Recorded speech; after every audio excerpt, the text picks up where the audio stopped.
रूस यूक्रेन युद्ध लगातार बढ़ता चला जा रहा है।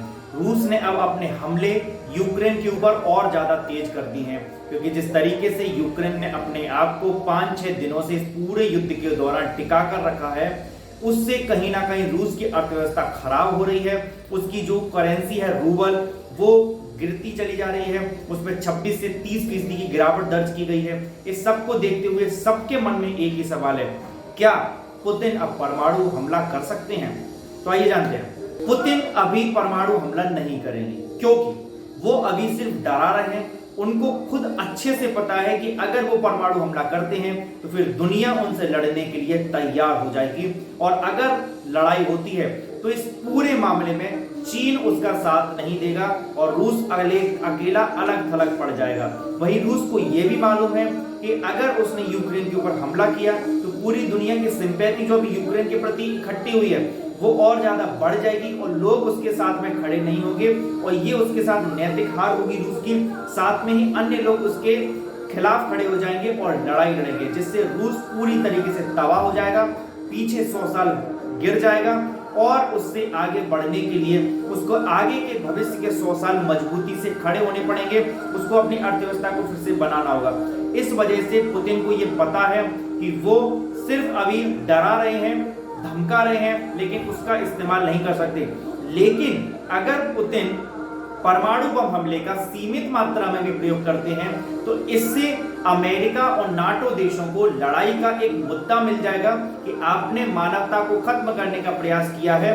आप जापान की तरह हिरोशिमा नागासाकी बनाना चाहते हैं, जबकि इसकी कोई जरूरत नहीं थी, और आपने इस छोटे से युद्ध को विश्व युद्ध में तब्दील कर दिया। तो इसके जिम्मेदार सिर्फ आप हैं, और पूरी दुनिया फिर लड़ने के लिए रूस के खिलाफ खड़ी हो जाएगी, जिसमें ना तो चीन उनका सहयोग करेगा और भारत तो कर ही नहीं सकता। अगला सवाल आपके दिमाग में यह आ रहा होगा, आखिर चीन सहायता क्यों नहीं करेगा? चीन आज इस दुनिया की सबसे बड़ी अर्थव्यवस्था के तौर पर बढ़ने का प्रयास कर रहा है। आज इस दुनिया की मैन्युफैक्चरिंग इंडस्ट्री का वो हब है। दुनिया के लगभग हर फोन वहां पर बनते हैं, हर कार बनने का वहां पर प्रयास होता है, और दुनिया की मैन्युफैक्चरिंग हब के रूप में उसने अपने आप को कई सालों से स्थापित कर दिया है। कम कीमत में अच्छी चीज देने का उसने जिस प्रकार से एक प्रोपेगेंडा कह सकते हैं, या एक पूरा एक माहौल क्रिएट करने में चीन सफल रहा है। भले ही वो ज्यादा लंबे समय तक ना टिके, लेकिन उसने कहीं ना कहीं सस्ते दाम में बेहतर चीज देने का जो फायदा दुनिया को दिया है, उससे चीन को फायदा हुआ है। और चीन का आज कॉम्पिटिटर अमेरिका है और रूस भी है कहीं ना कहीं। तो चीन यही चाहेगा कि उसका एक कॉम्पिटिटर खत्म हो जाए या कम हो जाए, तो उसको ही फायदा होगा।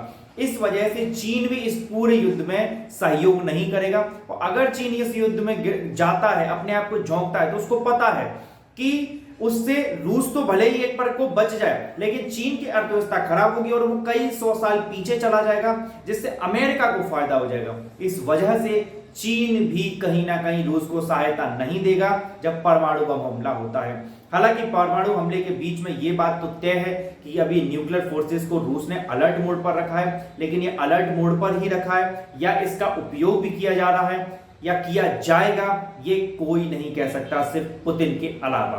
तो देखना होगा इस पूरे युद्ध की जो करवटें हैं लगातार जो बदलती चली जा रही हैं, हर पल, हर घंटे, हर मिनट तस्वीरें बदलती चली जा रही हैं, लेकिन जो तस्वीरें सामने आती हैं वो लगभग एक जैसी हैं। हर जगह वीरान, हर जगह दुख, कष्ट और खून के धब्बे। धन्यवाद। मेरा नाम है पीयूष परमार और आप देख रहे हैं बिग हेडलाइंस।